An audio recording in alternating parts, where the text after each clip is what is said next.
ನಮಸ್ಕಾರ ರೀ ಎಲ್ಲರಿಗೂ. ಹೆಂಗಿದ್ದೀರಿ? ಎಲ್ಲರೂ ಆರಾಮಿದ್ದೀರ ಅಂತ ಅಂದ್ಕೊಂಡಿದ್ದೇನೆ. ನಾನು ಆರಾಮಿದ್ದೇನೆ. ಸೊ ಇವತ್ತಿನ ವಿಡಿಯೋ ಏನಪ್ಪ ಅಂದ್ರೆ ಮರ್ಚೆಂಟ್ ನೇವಿ ಒಳಗೆ ಇಂಜಿನ್ ಸೈಡ್ ಹೆಂಗೆ ಜಾಯ್ನ್ ಆಗೋದಾ, ಯಾವ ಕೋರ್ಸ್ ಮಾಡಬೇಕು, ಮತ್ತು ನೀವೆಲ್ಲರ ಡೆಕ್ ಸೈಡ್ ಜಾಯ್ನ್ ಆಗೋ ಹಂಗೆ ನಿಮ್ಗೆ ಇಂಟ್ರೆಸ್ಟ್ ಇತ್ತಂದ್ರೆ ಆಲ್ರೆಡಿ ನಾ 2 ವಿಡಿಯೋ ಮಾಡಿದ್ದೇನೆ.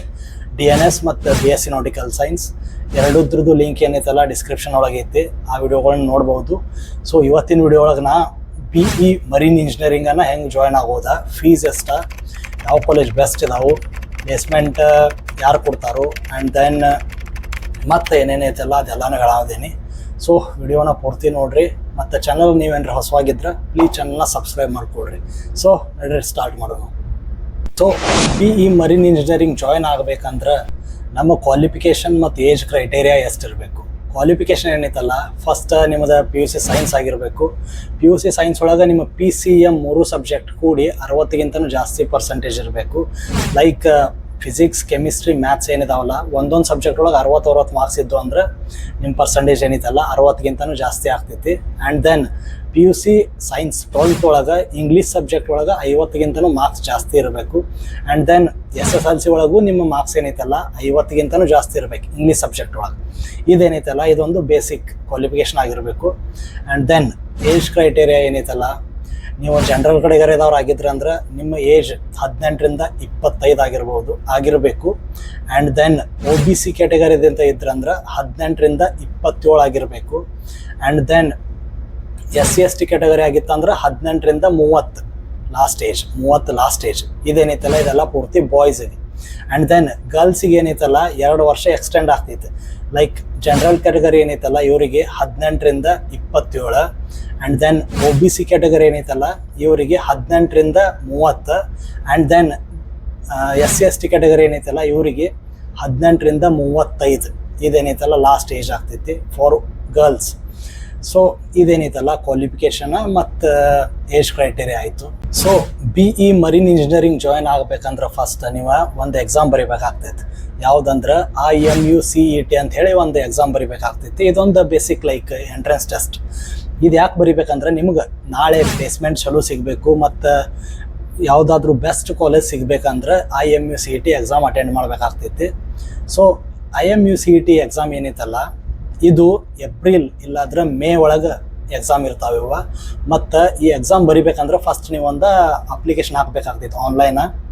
ಸೊ ಆ ಅಪ್ಲಿಕೇಶನ್ ಏನೈತಲ್ಲ ಅಂತ IMUCET.exam.in ಅಂತ ಹೇಳಿ ಅವ್ರದ್ದು ಒಂದು ಸ್ವಂತ ವೆಬ್ಸೈಟ್ ಐತಿ. ಆ ವೆಬ್ಸೈಟ್ ಒಳಗೆ ಲಾಗಿನ್ ಆಗ್ಬೇಕು. ಲಾಗಿನ್ ಆಗ್ಬೇಕಂದ್ರೆ ನೀವು ಫಸ್ಟ್ IMUCET.exam.in ಏನೈತಲ್ಲ ಈ ವೆಬ್ಸೈಟ್ ಒಳಗೆ ಹೋಗಬೇಕು. ಹೋದ ಕೂಡಲೇ ಅಲ್ಲಿ IMUCET ಎಕ್ಸಾಮ್ ರಿಜಿಸ್ಟ್ರೇಷನ್ ಅಂತ ಇರ್ತೈತೆ. ಅಲ್ಲಿ ಕ್ಲಿಕ್ ಮಾಡಬೇಕು. ಕ್ಲಿಕ್ ಮಾಡಿದ ಕೂಡಲೇ ಅಲ್ಲಿ ಹೋಗಿ ನಿಮ್ಮ ಹೆಸರಾಗಲಿ, ನಿಮ್ಮ ಫೋನ್ ನಂಬರ, ನಿಮ್ಮ ಇಮೇಲ್ ಅದು ಹಾಕಬೇಕು. ಅದು ಹಾಕಿದ ಕೂಡಲೇ ನಿಮ್ಮ ನಂಬರಿಗೆ ಇಲ್ಲಾಂದ್ರೆ ನಿಮ್ಮ ಇಮೇಲಿಗೆ ಒಂದು ಪಾಸ್ವರ್ಡ್ ಬರ್ತೈತಿ, ಲೈಕ್ OTP ಬರ್ತೈತಿ. ಆಮೇಲೆ ಹಾಕಿ ನಿಮ್ಮ ಪ್ರೊಫೈಲ್ ಕ್ರಿಯೇಟ್ ಮಾಡ್ಕೋಬೇಕು. ಪ್ರೊಫೈಲ್ ಕ್ರಿಯೇಟ್ ಆದ ಕೂಡಲೇ ನಿಮ್ಗೆ ಮತ್ತಲ್ಲಿ ಮತ್ತೊಂದು ಫಾರ್ಮ್ ಇರ್ತೈತಿ. ಆ ಫಾರ್ಮ್ನ ಫಿಲ್ಅಪ್ ಮಾಡ್ಬೇಕು. ಅಲ್ಲೇನಾ ನಿಮ್ಮ ಪೂರ್ತಿ ಹೆಸರಾಗ್ಬೋದು, ನಿಮ್ಮ ಕಾಸ್ಟ್ ಸರ್ಟಿಫಿಕೇಟ್, ನಿಮ್ಮ ಏಜ್, ನಿಮ್ಮ ಮಾರ್ಕ್ಶೀಟ್ಗಳದು ಎಲ್ಲನೂ ಹಾಕಬೇಕು. ಆಮೇಲೆ ಲಾಸ್ಟ್ ಕಾಲಮ್ ಒಳಗೆ ಫೀಸ್ ಇರ್ತೈತಿ. ಫೀಸ್ ಏನೈತಲ್ಲ 1000ದಿಂದ 1500 ತನಕ ಇರ್ತೈತಿ. ಮತ್ತು ಆಮೇಲೆ ನಿಮ್ಮ ATM ಕಾರ್ಡ್ ಯೂಸ್ ಮಾಡ್ಕೊಂಡು ನೀವು ಆ ಫೀಸನ್ನು ತುಂಬಬೇಕಾಗ್ತೈತಿ. ತುಂಬಿದ ಕೂಡಲೇ ಎಲ್ಲ ಪೂರ್ತಿ ಫುಲ್ಫಿಲ್ ಆಗ್ತೈತಿ ನಿಮ್ಮದು ಅಪ್ಲಿಕೇಶನ್. ಆಮೇಲೆ ಯಾವಾಗ ಎಕ್ಸಾಮ್ ಇರ್ತಾವಲ್ಲ ಅದನ್ನು ಅವ್ರು ನಿಮಗೆ ಬೈ ಮೇಲೂ ಕಳಿಸ್ಬೋದು, ಇಲ್ಲಾಂದ್ರೆ ನಿಮ್ಮ ಆ ವೆಬ್ಸೈಟನ್ನ ವಿಸಿಟ್ ಮಾಡ್ಕೋತಿರ್ಬೇಕು, ಅಲ್ಲೂ ಗೊತ್ತಾಗ್ತೈತಿ.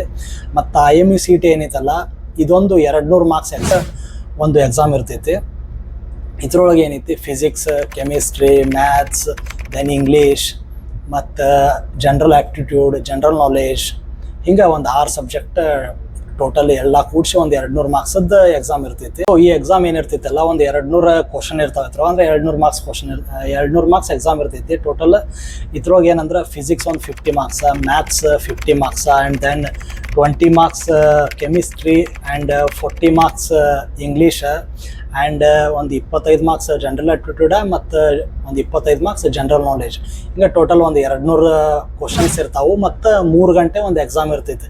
ಇದೇನ ಎಲ್ಲ MCQ ಕ್ವಶನ್ ಇರ್ತಾವೆ ಮತ್ತು ನೆಗೆಟಿವ್ ಮಾರ್ಕಿಂಗು ಇರ್ತಾವೆ. ಲೈಕ್ 4 ಆಪ್ಷನ್ ಒಳಗೆ ಒಂದು ನೀವು ಕ್ಲಿಕ್ ಮಾಡಬೇಕಾಗ್ತೈತಿ, ಇಷ್ಟ ಇರ್ತೈತಿ.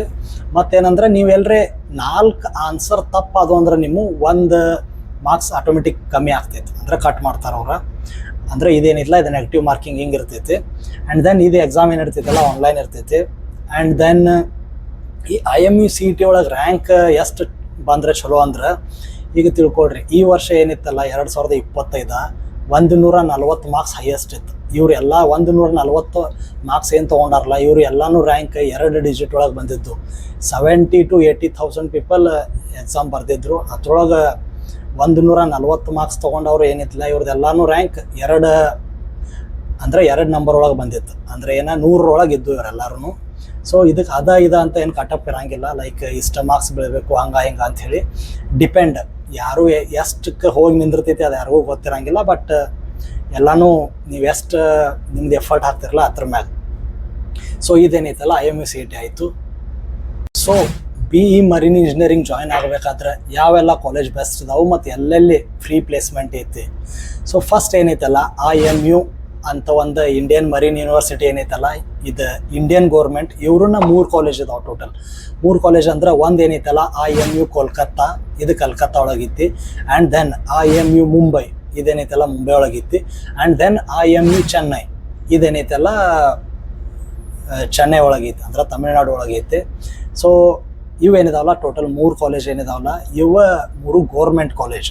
And then private college, private ಒಳಗೆ ಫಸ್ಟ್ ಯಾವ್ದು ಬರ್ತೈತೆ ಅಂದ್ರೆ Tolani Maritime Institute. Tolani Maritime Institute ಏನೈತಲ್ಲ ಇದು ಪುಣೆ ಒಳಗೈತಿ, ಮಹಾರಾಷ್ಟ್ರ ಒಳಗೆ. ಆ್ಯಂಡ್ ದೆನ್ ಅಮೆಟ್ ಯೂನಿವರ್ಸಿಟಿ ಇದೇನೈತಲ್ಲ ಚೆನ್ನೈ ಒಳಗೈತಿ. And then International Maritime University ಅಂತ ಹೇಳೈತಿ ನೋಯ್ಡಾ, ಇದು ಡೆಲ್ಲಿ ಒಳಗೈತಿ. And then Cochin University of Science and Technology ಅಂತೈತಿ, ಇದೇನೈತಲ್ಲ ಕೊಚ್ಚಿ ಒಳಗೈತಿ, ಕೇರಳ ಸ್ಟೇಟ್ ಒಳಗೈತಿ. ಆ್ಯಂಡ್ ದೆನ್ ಇವೇನಿದಾವಲ್ಲ ಇವೆಲ್ಲ ಚಲೋ ಕಾಲೇಜ್ ಇದಾವೆ. ಮತ್ತು ಅವ್ರು ಹಂಗೆ ಎಕ್ಸ್ಟ್ರಾ ಕಾಲೇಜಸ್ ಇದ್ದು ಅಂದ್ರೂ ನಾ ಇಲ್ಲಿ ಸ್ಕ್ರೀನ್ ಮ್ಯಾಗ ಹಾಕಿರ್ತೀನಿ, ನೀವು ನೋಡ್ಕೋಬೋದು. ಆ್ಯಂಡ್ ದೆನ್ ಈಗ ಏನೈತಲ್ಲ ಫೀಸ್ ಏನೈತಲ್ಲ, ನಾ ಗೋರ್ಮೆಂಟ್ ಕಾಲೇಜ್ ಏನು ಹೇಳ್ತೀನಿಲ್ಲ, IMU ಕೋಲ್ಕತ್ತಾ ಆಗಿರ್ಬೋದು, IMU ಮುಂಬೈ, IMU ಚೆನ್ನೈ, ಇಲ್ಲಿ ಏನೈತಲ್ಲ ಮಿನಿಮಮ್ ಫೀಸ್ ಏನೈತೆ ಅದು 9 ಲಕ್ಷ ಐತಿ. 9 ಲಕ್ಷದಿಂದ 10 ಲಕ್ಷ ಒಳಗೈತಿ. ಈ ಗೋರ್ಮೆಂಟ್ ಕಾಲೇಜ್ ಬಿಟ್ಟು ನೀವು ಪ್ರೈವೇಟ್ ಕಾಲೇಜ್ಗೆ ಅಡ್ಮಿಷನ್ ತೊಗೊಳ್ಬೇಕಂದ್ರೆ ಇಲ್ಲಿ ಫೀಸ್ ಜಾಸ್ತಿ ಐತಿ. ಫಾರ್ ಎಕ್ಸಾಂಪಲ್ ಈಗ ತೊಲಾನಿ ಮರಿಟೈಮ್ ಏನೈತಲ್ಲ ಇಲ್ಲಿ ಹೈಯೆಸ್ಟ್ ಫೀಸ್ ಎಷ್ಟು ಐತೆ ಅಂದ್ರೆ 25 ಲಕ್ಷ ಐತಿ. ಸೊ ಉಳ್ಕಿದ್ದು ಕಾಲೇಜು ಎಲ್ಲ ಡಿಪೆಂಡ್ಸ್ ತಾವು.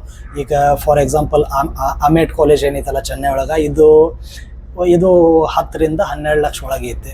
ಸೊ ಎಲ್ಲ ಕಾಲೇಜ್ ಫೀಸ್ ಏನಿದಾವಲ್ಲ ಎಲ್ಲ ಕಾಲೇಜ್ದು ಸ್ಕ್ರೀನ್ ಮ್ಯಾಗ ಹಾಕಿರ್ತೀನಿ, ಒಂದು ಸರ್ತಿ ನೋಡ್ಕೊಡ್ರಿ ನೀವು. ಆ್ಯಂಡ್ ದೆನ್ ಈ ಕಾಲೇಜ್ ಒಳಗೆ ಅದು ಏನೈತಲ್ಲ ಎಲ್ಲ ಕಡೆನೂ ಪ್ಲೇಸ್ಮೆಂಟ್ ಚಲೋ ಐತಿ. ಲೈಕ್ ಹೆಂಗಿರ್ತೈತೆ ಅಂದ್ರೆ ಕಂಪ್ನಿ ಮತ್ತು ಕಾಲೇಜ್ ಜೊತೆ ಟೈಅಪ್ ಆಗಿರ್ತಾವೆ. ಸೊ ಕಂಪ್ನಿ ಬರ್ತೈತಿ, ಕಂಪ್ನಿ ಬಂದು ನಿಮ್ಮ ಇಂಟರ್ವ್ಯೂ ಕಂಡಕ್ಟ್ ಮಾಡ್ತೈತಿ.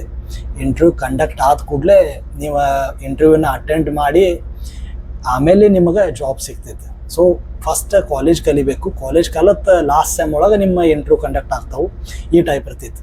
ಬಟ್ DNS ಅಂತ ಹೇಳಿ ಒಂದು ಡೆಕ್ ಡಿಪಾರ್ಟ್ಮೆಂಟ್ ಬಗ್ಗೆ ಒಂದು ವಿಡಿಯೋ ಮಾಡಿದ್ನಿ. ಅದ್ರದ್ದು ಹೆಂಗೈತೆ ಅಂದ್ರೆ ಫಸ್ಟ್ ನೀವು ಸ್ಪಾನ್ಸರ್ಶಿಪ್ ಅಪ್ಲೈ ಮಾಡಬೇಕಾಗ್ತೈತಿ, ಆಮೇಲೆ ನಿಮಗೆ ಕಾಲೇಜ್ ಅಡ್ಮಿಷನ್ ಆಗ್ತೈತಿ. ಸೊ ಈಗ BSc nautical science and BE marine engineering ಇದ್ರೊಳಗೂ ಸ್ಪಾನ್ಸರ್ಶಿಪ್ ತೊಗೊಳಕ್ಕೆ ನಡೀತೈತಿ. ಬಟ್ ಅದ್ರ ಬಗ್ಗೆ ನಾ ಶೋರ್ ಇಲ್ಲ, ಲೈಕ್ ಯಾವ ಕಂಪ್ನಿ ಅಲೌ ಮಾಡ್ತೈತಿ ಮತ್ತು ಅವ್ರು ಯಾವಾಗ ಅಪ್ಲಿಕೇಶನ್ ಇರ್ತಾವೆ ಅದ್ರ ಬಗ್ಗೆ ನನಗೇನು ಜಾಸ್ತಿ ಐಡಿಯಾ ಇಲ್ಲ. ಬಟ್ ನೀವು ನಿಮ್ಮ ಪ್ರಕಾರ ಯಾವುದೇ ಹಂಗೆ ನಿಮ್ಗೆ ಗೊತ್ತಿದ್ದು ಕಂಪ್ನಿಗಳಾಗಿರ್ಬೋದು, ಇಲ್ಲಾಂದ್ರೆ ನಾನು ಹೇಳ್ತೇನೆ ನಿಮ್ಗೆ ಯಾವ ಕಂಪ್ನಿಗಳಿದಾವೆ ಅಂತ ಹೇಳಿ ನೆಕ್ಸ್ಟ್ ವಿಡಿಯೋ ಒಳಗೆ, ಇಲ್ಲಾಂದ್ರೆ ಇದೇ ವಿಡಿಯೋ ಒಳಗೆ ನಾನು ಸ್ಕ್ರೀನ್ ಮೇಲೆ ಹಾಕ್ತೀನಿ. ಆ ಕಂಪ್ನಿಗಳ ವೆಬ್ಸೈಟ್ ಒಳಗೆ ಹೋಗಿ ನೀವು ಚೆಕ್ ಮಾಡ್ಕೋಬೇಕಾಗ್ತಿತ್ತು. ಅಂದ್ರೆ ಅವ್ರು ಅಲೌ ಮಾಡಿದ್ರು ಅಂದ್ರೆ ಅವ್ರ ಫಾರ್ಮ್ ಹಾಕಿದ್ರಂದ್ರೆ BSc ನಾಟಿಕಲ್ ಸೈನ್ಸ್ ಮತ್ತು BE ಮರೀನ್ ಇಂಜಿನಿಯರಿಂಗ್ ಈ 2 ಡಿಪಾರ್ಟ್ಮೆಂಟ್ದವ್ರಿಗೆ ಫಸ್ಟ್ ಸ್ಪಾನ್ಸರ್ಶಿಪ್ ಅಪ್ಲೈ ಮಾಡುವಂಗೆ ಹಂಗೆ ಅವ್ರು ಫಸ್ಟ್ ಫಾರ್ಮ್ ಹಾಕಿದ್ರಂದ್ರೆ ನೀವು ಅಪ್ಲಿಕೇಶನ್ ಹಾಕಿ ಅವರು ಎಕ್ಸಾಮದು ಕ್ಲಿಯರ್ ಮಾಡ್ಕೊಂಡು ನೀವು ಸ್ಪಾನ್ಸರ್ಶಿಪ್ ತೊಗೊಂಡು ಆಮೇಲೆ ನಾ ಈ ಹೇಳಿದ್ದು ಕಾಲೇಜಿಗೆ ನೀವು ಅಡ್ಮಿಷನ್ ತೊಗೋಬೋದು, ಹಿಂಗೂ ನಡೀತೈತಿ. ಬಟ್ DNS ಏನೈತಲ್ಲ ಉಲ್ಟಾ ಐತೆ, ಅದಕ್ಕೆ ಸ್ಪಾನ್ಸರ್ಶಿಪ್ ಇಲ್ಲಾಂದ್ರೆ ಅಡ್ಮಿಷನ್ ಸಿಗೋದೇ ಇಲ್ಲ, ಆ ಟೈಪ್ ಐತೆ. ಬಟ್ ಇದ್ರದ್ದು ಏನೈತಲ್ಲ ಅಡ್ಮಿಷನ್ ತೊಗೊಳ್ರಿ, ಅಡ್ಮಿಷನ್ ತೊಗೊಂಡು ಕೂಡಲೇ ನೀವು ಕಾಲೇಜ್ ಒಳಗೆ ಒಂದು ಸ್ವಲ್ಪ ಸ್ಟಡಿ ಮಾಡಿ ಸ್ಟ್ರಗಲ್ ಮಾಡಿ ಆಮೇಲೆ ಜಾಬ್ ತೊಗೊಳ್ರಿ, ಈ ಟೈಪ್ ಸಿಸ್ಟಮ್ ಐತೆ BE ಮರೀನ್ ಇಂಜಿನಿಯರಿಂಗ್ ಮತ್ತು BSc ನಾಟಿಕಲ್ ಸೈನ್ಸ್ ಅದು. ಸೊ ಕಾಲೇಜಸ್ ಆಯಿತು, ಏಜ್ ಕ್ರೈಟೇರಿಯಾ ಆಯಿತು, ಕ್ವಾಲಿಫಿಕೇಷನು ಆಯಿತು. ಸೊ ಈಗ ರ್ಯಾಂಕ್ಸ್, ನಾ ಮೊನ್ನೆ DNS ಮತ್ತು BSc ನಾಟಿಕಲ್ ಸೈನ್ಸ್ ಒಳಗೆ ರ್ಯಾಂಕ್ಸ್ ಹೇಳಿಲ್ಲ ಆ ಡಿಪಾರ್ಟ್ಮೆಂಟದ್ದು. ಬಟ್ ರ್ಯಾಂಕ್ಸ್ ಏನಿದಾವಲ್ಲ ಎಲ್ಲನೂ ಬರೀ ಕ್ರೂ ಡಿಪಾರ್ಟ್ಮೆಂಟ್ ಏನಿರ್ತೈತಲ್ಲ ಅಲ್ಲಿ ಅಷ್ಟೇ ಚೇಂಜಸ್ ಆಗ್ತಾವೆ. ಬಟ್ ಆಫೀಸರ್ ಮತ್ತು ಇಂಜಿನಿಯರ್ ಡಿಪಾರ್ಟ್ಮೆಂಟ್ ಏನೈತಲ್ಲ ಇಲ್ಲಿ ಯಾವ ಚೇಂಜಸ್ ಆಗಂಗಿಲ್ಲ. ನೀವು BSc ಮಾಡಿರಿ, BE ಮಾಡಿರಿ ಮತ್ತು DNS ಮಾಡಿರಿ. ಅಲ್ಲೇನು ಮ್ಯಾಗಿಂದ ಏನೈತಲ್ಲ COC, ನೀವು COC ತೆಗೆದು ಕೂಡಲೇ ಏನು ರ್ಯಾಂಕ್ಸ್ ಇರ್ತಾವಲ್ಲ ಇವು ಚೇಂಜ್ ಆಗೋದಿಲ್ಲ. ಬಟ್ ಇವತ್ತು BE ಮರಿನ್ ಇಂಜಿನಿಯರಿಂಗ್ ಆದ ಕೂಡಲೇ ನಿಮ್ಮ ರ್ಯಾಂಕ್ ಏನಿರ್ತಾವಲ್ಲ ಅದನ್ನ ಅಷ್ಟು ಕೇಳ್ರಿ. ಮತ್ತು ಸ್ಯಾಲ್ರಿನೂ ಹಂಗೆ ಹೇಳ್ತೇನೆ ನಾನು. ಫಸ್ಟ್ ನೀವು ಕಾಲೇಜ್ ಮುಗಿದ ಕೂಡಲೇ ಏನೈತಲ್ಲ ನೀವು ಆ್ಯಸ್ ಅ ಕೆಡೆಟ್ ಅಂತ ಜಾಯ್ನ್ ಆಗ್ತೀರಿ. ಕೆಡೆಟ್ ಅಂತ ಜಾಯ್ನ್ ಆಗ್ತೀರಿ. ಆ್ಯಸ್ ಅ ಕೆಡೆಟ್ ಅಂತ ಹೇಳಿ ನೀವು 12 ತಿಂಗಳು ಕೆಲಸ ಮಾಡಬೇಕಾಗ್ತಿತ್ತು ಆನ್ ಬೋರ್ಡ್. 12 ತಿಂಗಳು ನೀವು ಕೆಲಸ ಮಾಡಿದ ಕೂಡಲೇ ನಿಮ್ಮ ಟೈಮ್ ಕಂಪ್ಲೀಟ್ ಆಗ್ತೈತೆ. ಟೈಮ್ ಕಂಪ್ಲೀಟ್ ಆದ ಕೂಡಲೇ ನೀವು ಮನೆಗೆ ಹೋಗಬೇಕು. ಮನೆಗೆ ಹೋದ ಕೂಡಲೇ ನೀವು ಅಲ್ಲಿಂದ MMDಗೆ ಹೋಗ್ಬೇಕು. ಮರ್ಕಂಟೈಲ್ ಮರೀನ್ ಡಿಪಾರ್ಟ್ಮೆಂಟ್ ಏನೈತಲ್ಲ MMD ಅಂತ ಕರಿತೀವಿ ನಾವು ಅದಕ್ಕೆ. ಅಲ್ಲಿ ಹೋಗಿ ನೀವು ಎಕ್ಸಾಮಕ್ಕೆ ಅಪ್ಲಿಕೇಶನ್ ಹಾಕಬೇಕು. ಆಮೇಲೆ ಎಕ್ಸಾಮ್ ಬರಿಬೇಕು. ಎಕ್ಸಾಮ್ ಕ್ಲಿಯರ್ ಆದ ಕೂಡಲೇ ನಿಮ್ಮದು COC ಅಂತ ಹೇಳಿ ಬರ್ತೈತೆ, ಸರ್ಟಿಫಿಕೇಟ್ ಆಫ್ ಕಾಂಪಿಟೆನ್ಸಿ ಅಂತ ಹೇಳಿ ಬರ್ತೈತೆ. ಅದು ಬಂದ ಕೂಡಲೇ ಏನು ಮಾಡ್ಬೇಕಂದ್ರೆ ನೀವು ಮತ್ತೆ ನಿಮ್ಮದು ರಿಟರ್ನ್ ನೀವು ಶಿಪ್ಪಿಗೆ ಬರ್ತೀರಲ್ಲ ಆ ಟೈಮ್ ಒಳಗೆ ನಿಮ್ಮದು ರ್ಯಾಂಕ್ ಏನೈತಲ್ಲ 4th ಇಂಜಿನಿಯರ್ ಅಂತ ಹೇಳಿ ಪ್ರಮೋಷನ್ ಆಗಿರ್ತೈತಿ. 4th ಇಂಜಿನಿಯರ್ ಅಂತ ಆಗ್ತೈತಿ. ಆಮೇಲೆ ನೀವು ಒಂದೊಂದು ಶಿಪ್ ಒಳಗೆ ಹೆಂಗಿರ್ತೈತಿ 4th ಇಂಜಿನಿಯರ್ ವೇಕೆನ್ಸಿ ಇತ್ತಂದ್ರೆ 4th ಇಂಜಿನಿಯರ್ ಅಂತ ಆಗ್ತೈತಿ. ಇಲ್ಲಾಂದ್ರೆ ಡೈರೆಕ್ಟ್ 3rd ಇಂಜಿನಿಯರು ಆಗ್ತೈತಿ. ಸೊ ಒಂದು COC ತಗೊಂಡು ನೀವು ಯಾವುದು ಜಾಯಿನ್ ಮಾಡ್ಬೋದು. ಲೈಕ್ 4th ಇಂಜಿನಿಯರ್ ಅವ್ರ 3rd ಇಂಜಿನಿಯರ್ ಇವ್ರು ಎರಡೂದಕ್ಕೂ ಒಂದು COC ಬರ್ತೈತಿ. ಆಮೇಲೆ ಒಂದು 18 ತಿಂಗಳ ಸರ್ವಿಸ್ ಅಂದ್ರೆ ಒಂದು 3 ಕಾಂಟ್ರಾಕ್ಟ್ ಮಾಡ್ತೀರಿ ನೀವು. 6 ತಿಂಗಳು ಅದಾದ ಕೂಡಲೇ ನೀವು MMDಗೆ ಹೋಗಿ ಎಕ್ಸಾಮ್ ಅಟೆಂಡ್ ಮಾಡ್ಬೇಕಾಗ್ತೈತಿ. ಯಾವುದಕ್ಕೆ? ಸೆಕೆಂಡ್ ಇಂಜಿನಿಯರಿಗೆ. 18 ತಿಂಗಳ ಎಕ್ಸ್ಪೀರಿಯನ್ಸ್ ಇಷ್ಟು ಐತಿ. ಅದ ಬಾಯ ಲೈಕ್ ರೂಲ್ ನೋಡಿದ್ರೆ 18 ತಿಂಗಳು ಐತೆ. ಬಟ್ 18 ತಿಂಗಳು ಯಾರು ಮಾಡಂಗಿಲ್ಲ, ಎಲ್ಲರೂ ಜಾಸ್ತಿನೇ ಮಾಡ್ತಾರೋ. ಯಾರೋ 24 ತಿಂಗಳು ಮಾಡ್ತಾರೋ, ಯಾರೋ 30 ತಿಂಗಳು ಮಾಡ್ತಾರೋ. ಬಟ್ ಯಾರು ಎಷ್ಟು ಜಾಸ್ತಿ ಮಾಡ್ತಾರಲ್ಲ ಅಷ್ಟು ಚಲೋ. ಆಮೇಲೆ ಏನಂದ್ರೆ ನೀವು ಹೋಗ್ತೀರಿ ಸೆಕೆಂಡ್ ಇಂಜಿನಿಯರ್ದ COC ತೆಗಿತೀರಿ. ಸೆಕೆಂಡ್ ಇಂಜಿನಿಯರ್ COC ತೆಗೆದ ಕೂಡಲೇ ನೀವು ಮತ್ತು ಆ್ಯಸ್ ಅ ಸೆಕೆಂಡ್ ಇಂಜಿನಿಯರ್ 18 ತಿಂಗಳು ಕೆಲಸ ಮಾಡಬೇಕಾಗ್ತೈತೆ ಆನ್ ಬೋರ್ಡ್. 18 ತಿಂಗಳಂತ ಅದು ಬೈ ರೂಲ್ ಅಷ್ಟೇ ಐತೆ. ನೀವು ಜಾಸ್ತಿ ಮಾಡಿದ್ರು ನಡಿತೈತಿ. ಆಲ್ಮೋಸ್ಟ್ ಎಲ್ಲರೂ ಜಾಸ್ತಿನೇ ಮಾಡ್ತಾರೆ. ಜಾಸ್ತಿ ಎಕ್ಸ್ಪೀರಿಯನ್ಸ್ ಇತ್ತಂದ್ರೆ ಭಾಳ ಚಲೋ ಆಗ್ತೈತಿ. ಯಾಕಂದ್ರೆ ನಿಮ್ಗೆ ಎಕ್ಸ್ಪೀರಿಯನ್ಸ್ ಜಾಸ್ತಿ ಆಯ್ತಂದ್ರೆ ನಿಮ್ಗೆ ನಾಲೆಜು ಜಾಸ್ತಿ ಇರ್ತೈತಿ. ಆಮೇಲೆ 18 ತಿಂಗಳು ಆ್ಯಸ್ ಅ ಸೆಕೆಂಡ್ ಇಂಜಿನಿಯರ್ ಕೆಲಸ ಮಾಡಿದ ಕೂಡಲೇ ನೀವು ಮತ್ತು ಚೀಫ್ ಇಂಜಿನಿಯರ್ COC ಎಲಿಜಿಬಲ್ ಆಗ್ತೀರಿ. ಆ ಟೈಮ್ ಒಳಗೆ ನೀವು ಚೀಫ್ ಇಂಜಿನಿಯರ್ COC ತೆಗಿಬೇಕಾಗ್ತೈತಿ. ಚೀಫ್ ಇಂಜಿನಿಯರ್ COC ತೆಗೆದ ಕೂಡಲೇ ನೀವು ಆ್ಯಸ್ ಅ ಚೀಫ್ ಇಂಜಿನಿಯರ್ ಅಂತ ಹೇಳಿ ಪ್ರಮೋಷನ್ ಆಗ್ತೈತಿ ನಿಮ್ಗೆ. ಸೊ ಇದೇನೈತಲ್ಲ ಇದೆಲ್ಲ ಜರ್ನಿ. ಇದೆಲ್ಲ ನೀವು ಕೆಡೆಟಿಂದ ಚೀಫ್ ಇಂಜಿನಿಯರ್ ಆಗಬೇಕಂದ್ರೆ ಒಂದು 8 ರಿಂದ 10 ವರ್ಷ ಆಗ್ತೈತಿ. ಜಾಸ್ತಿನೂ ಆಗ್ತೈತಿ. ಬಟ್ ನಾವು ಒಂದು ಮಿನಿಮಮ್ ಹೇಳತ್ತೇನೆ ನಿಮಗೆ. ಅಂದ್ರೆ ನೀವೆಲ್ಲ ಕರೆಕ್ಟ್ ಮಾಡ್ಕೊಂಡ್ರಂದ್ರೆ ಅದಾದ ಕೂಡಲೇ ಈಗ ನೀವು ಕೆಡೆಟ್ ಏನಿರ್ತಿರಲ್ಲ ಆ ಟೈಮ್ ಒಳಗೆ ನಿಮ್ಮ ಸ್ಯಾಲ್ರಿ ಏನಿರ್ತೈತಲ್ಲ $500 $900 ತನಕ ಇರ್ತೈತಿ ಬೇಸಿಕ್ ಸ್ಯಾಲ್ರಿ. ಆ್ಯಂಡ್ ದೆನ್ ನೀವು 4th ಇಂಜಿನಿಯರ್ ಇರ್ತಿರಲ್ಲ ಅವಾಗ ನಿಮ್ಮ ಸ್ಯಾಲ್ರಿ ಏನೈತಲ್ಲ $2500 $3500 ತನಕ ಇರ್ತೈತಿ. ಆಮೇಲೆ 3rd ಇಂಜಿನಿಯರ್ ಇರ್ತಾರಲ್ಲ ಅವ್ರ ಸ್ಯಾಲ್ರಿ $3500 $4500 ತನಕ ಇರ್ತೈತಿ. ಆ್ಯಂಡ್ ದೆನ್ ಸೆಕೆಂಡ್ ಇಂಜಿನಿಯರ್ ಏನಿರ್ತಾರಲ್ಲ ಇವ್ರ ಸ್ಯಾಲ್ರಿ ಏನೈತಲ್ಲ $4500 $8000 ತನಕ ಇರ್ತೈತಿ. ಆ್ಯಂಡ್ ದೆನ್ ಚೀಫ್ ಇಂಜಿನಿಯರ್ ಏನಿರ್ತಾರಲ್ಲ ಇವ್ರ ಸ್ಯಾಲ್ರಿ $8,000 ರಿಂದ $12,000 ತನಕ ಇರ್ತೈತಿ. ಬಟ್ ಇದೆಲ್ಲ ಸ್ಯಾಲ್ರಿ ಏನು ಹೇಳಿದ್ನಲ್ಲ ನಾ ಇದೆಲ್ಲನೂ ಡ್ರೈ ಕಾರ್ಗೋ ಶಿಪ್ ಒಳಗೆ ಅಷ್ಟೇ. ಲೈಕ್ ಜನರಲ್ ಕಾರ್ಗೋ ಆಗಿರ್ಬೋದು, bulk carrier, roro or container ship ಇದ್ರೊಳಗೆ ಏನೈತಲ್ಲ ಇದು ನಾ ಹೇಳಿದ್ದ ಸ್ಯಾಲ್ರಿ ಈ ಟೈಪ್ ಇರ್ತೈತಿ. ಬಟ್ ನಮಗೆ ಸ್ಯಾಲ್ರಿ ಜಾಸ್ತಿ ಬೇಕಾಗಿತ್ತಂದ್ರೆ ಈಗ ನಾ ಏನು ಹೇಳಿದ್ದನಲ್ಲ ಇದಕ್ಕಿಂತನೂ ಜಾಸ್ತಿ ಸ್ಯಾಲ್ರಿ ಬೇಕಾಗಿತ್ತಂದ್ರೆ ನೀವು oil tankers or gas tanker ಇಲ್ಲಿ ಕೆಲಸ ಮಾಡಬೇಕಾಗ್ತೈತಿ. ಫಾರ್ ಎಕ್ಸಾಂಪಲ್ ಈಗ ನೀವು ಗ್ಯಾಸ್ ಟ್ಯಾಂಕರ್ ಇಲ್ಲಾಂದ್ರೆ ಕೆಮಿಕಲ್ ಟ್ಯಾಂಕರ್ ಒಳಗೆ ಇದ್ರೆ ಅಂದ್ರೆ ಇಲ್ಲಿ ಸ್ಯಾಲ್ರಿ ಭಾಳ ಜಾಸ್ತಿ ಐತಿ. ಇಲ್ಲಿ ಕೆಡೆಟ್ ಸ್ಯಾಲ್ರಿ ಏನೈತಲ್ಲ ಇದು $1000 ದಿಂದ $1500 ತನಕ ಇರ್ತೈತಿ. ಮತ್ತು ಚೀಫ್ ಇಂಜಿನಿಯರ್ ಏನಿರ್ತಾರಲ್ಲ ಇವ್ರ ಸ್ಯಾಲ್ರಿ ಏನೈತಲ್ಲ $15,000 ದಿಂದ $20,000 ತನಕ ಇರ್ತೈತಿ. ಸೊ ಡಿಪೆಂಡ್ಸ್ ನಿಮ್ಮ ಕಂಪ್ನಿ ಯಾವುದೈತಿ, ನಿಮ್ಮ ಶಿಪ್ ಯಾವುದೈತಿ ಎಲ್ಲನೂ ಮ್ಯಾಟ್ರ್ ಆಗ್ತೈತಿ. ಅದ್ರ ಮ್ಯಾಗ ನಿಮ್ಮ ಸ್ಯಾಲ್ರಿ ಏನಿರ್ತೈತಲ್ಲ ಅದು ಡಿಪೆಂಡ್ ಆಗ್ತೈತಿ. ಸೊ ಈ ಕಾಲೇಜ್ ಒಳಗೆ ಅಡ್ಮಿಷನ್ ಪ್ರೊಸೆಸ್ ಬೇರೆನೂ ಇರ್ತೈತಿ. ಈಗ ತಿಳ್ಕೊಳ್ರಿ ನಿಮ್ಮದು IMU-CET ರ್ಯಾಂಕ್ ಬರ್ತೈತಿ. ರ್ಯಾಂಕ್ ಬಂದ ಕೂಡಲೇ ನೀವು ಮತ್ತು IMU-CET ಅಲ್ಲಿ ಅವರ ವೆಬ್ಸೈಟಿಗೆ ಹೋಗಬೇಕು. IMU ಕಾಲೇಜ್ ಏನಿದಾವಲ್ಲ ಗೌರ್ಮೆಂಟ್ ಕಾಲೇಜ ಇವ್ರ ಅಪ್ಲಿಕೇಶನ್ ಫಾರ್ಮ್ ಇರ್ತಾವೆ. ಅಲ್ಲೆಲ್ಲನೂ ಮತ್ತು ನಿಮ್ಮದು ರ್ಯಾಂಕ್ ಅದು ಇವೆಲ್ಲನೂ ಹಾಕಬೇಕಾಗ್ತೈತಿ. ಲೈಕ್ IMU-CET ಎಕ್ಸಾಮ್ ರಿಸಲ್ಟ್ ಬಂದ ಕೂಡಲೇ ನೀವು ಅದು ರಿಸಲ್ಟದ್ದು ಒಂದು ಮಾರ್ಕ್ಶೀಟ್ ಟೈಪ್ ಬರ್ತೈತಲ್ಲ ಅದನ್ನು ಡೌನ್ಲೋಡ್ ಮಾಡ್ಕೋಬೇಕು ಫೈಲ್ ಟೈಪ.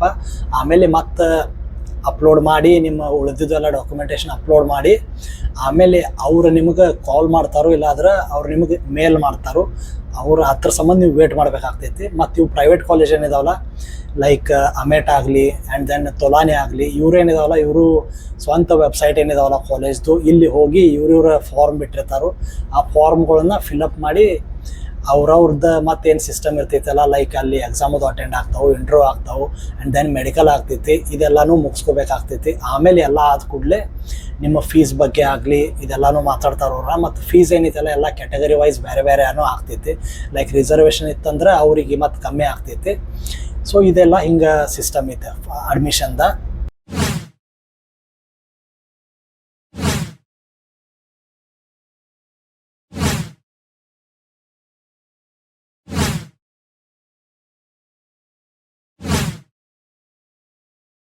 ಸೊ ಈಗ ಲಾಸ್ಟ್ ಒಂದು ಅಡ್ವೈಸ್ ಮತ್ತು ಸಜೆಷನ್ ನನ್ನ ಕಡೆಯಿಂದ. ಸೊ ನಾ ಫಸ್ಟ್ ಹೇಳಿದ್ನಿ DNS ಒಳಗೂ ಹೇಳಿದ್ದೀನಿ, BSc ನಾಟಿಕಲ್ ಸೈನ್ಸ್ ಒಳಗೂ ಹೇಳಿದ್ದೀನಿ, ಆ್ಯಂಡ್ ದೆನ್ ಇವತ್ತಿನ ವಿಡಿಯೋ ಒಳಗೂ ಹೇಳಿದ್ದೇನೆ IMUCET ಎಕ್ಸಾಮ್ ಬರೀಬೇಕಂತ ಹೇಳಿ. ಸೊ ಈ IMUCET ಎಕ್ಸಾಮ್ ಏನೈತಲ್ಲ, ಈ 3 ಡಿಪಾರ್ಟ್ಮೆಂಟ್ದವ್ರಿಗೆ ಸೇಮ್ ಎಕ್ಸಾಮ್, ಒಂದೇ ಎಕ್ಸಾಮ್ ಬರೋದಿರ್ತೈತಿ. ಎಕ್ಸಾಮ್ ರಿಸಲ್ಟ್ ಬಂದ ಕೂಡಲೇ ನೀವು ಚೂಸ್ ಮಾಡಬೇಕಾಗ್ತೈತಿ ನಿಮಗೆ ಯಾವ್ದು ಬೇಕಂತ ಹೇಳಿ.